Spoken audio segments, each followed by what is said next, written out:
the colonial system that was imposed was disruptive, obviously, because right away when the British came, after spending their money trying to invade this place and taking it over, they needed to continue paying their soldiers. So they also needed to build the infrastructure to be able to support those armies that were living here. So basically they had to set up forts. So Fort George was built, the first fort here, then Fort Edward, then Fort Lugard, then Fort George,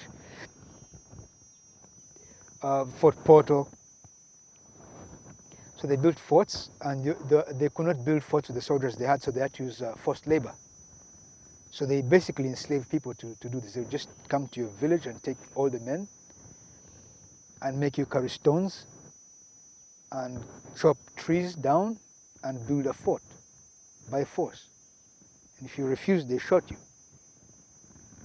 So the forts were built with that infrastructure. The forts, they also wanted plantations to supply food to their people.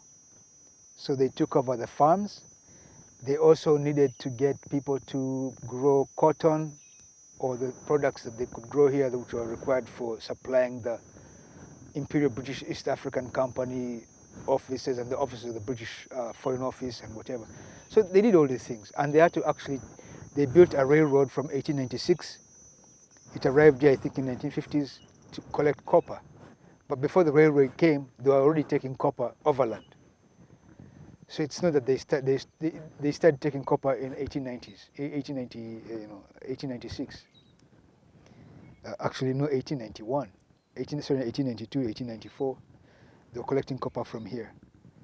The copper financed the creation of the Uganda Railway. So, yeah. So how did this disrupt the culture? Remember, all these impositions were not part of our culture. We were not using forced labor here before that. People were paid salaries if they worked, or they were involved in trade, or yeah. So it was disruptive because people's societies began collapsing. When the Busongora revolted and refused to work on the roads, they passed a law saying, you know, if you're working, if you're an employee of the British or a soldier, you could go to the home of any Busongora, and if you found a man there who was not working on a government project, you are to whip this person, beat him up, and also you can take the women from the house and take them away permanently. So basically they did mass rape and forced marriages, and many Busongora women had to flee, and many families left.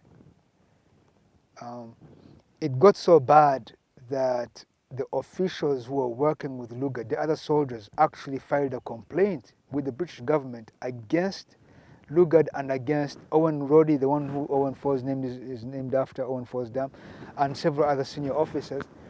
And if you read the Uganda Journal about the statements they make, they say, for instance, somebody says, you know what, that he had served in Burma and China, and he'd seen a lot of misery, but he has never seen as much misery as he saw that was inflicted on Busongora.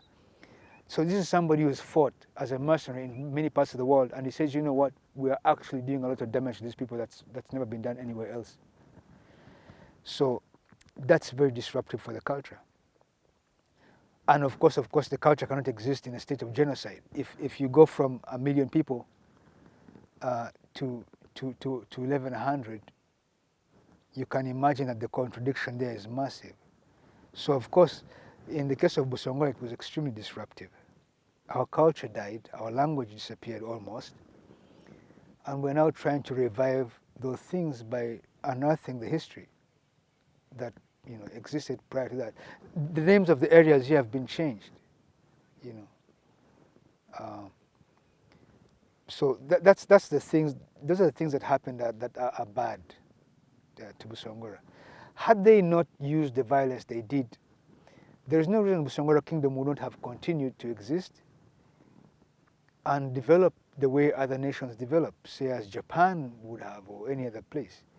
But unfortunately, what they did here was try to destroy every last vestige of every last evidence of social and economic and administrative order here. So they tried to do genocide. This is not what they did in China. It's not necessarily what they did in India. It's not what they did in Japan.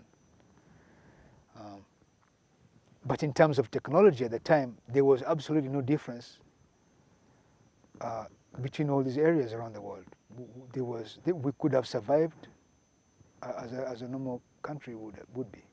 And Africa would not have become poor. We could have continued as rich people had they respected the rules that they had put. But, you know, they did this to North American natives also, genocided them, and in South Africa also. So they were trying to take over and replace the population. That was the intention. It wasn't simply to govern the people, but to simply take them over and take their land. Yeah. So many of our traditions have been lost because of that. Yeah. Well, let me hear you say mountain.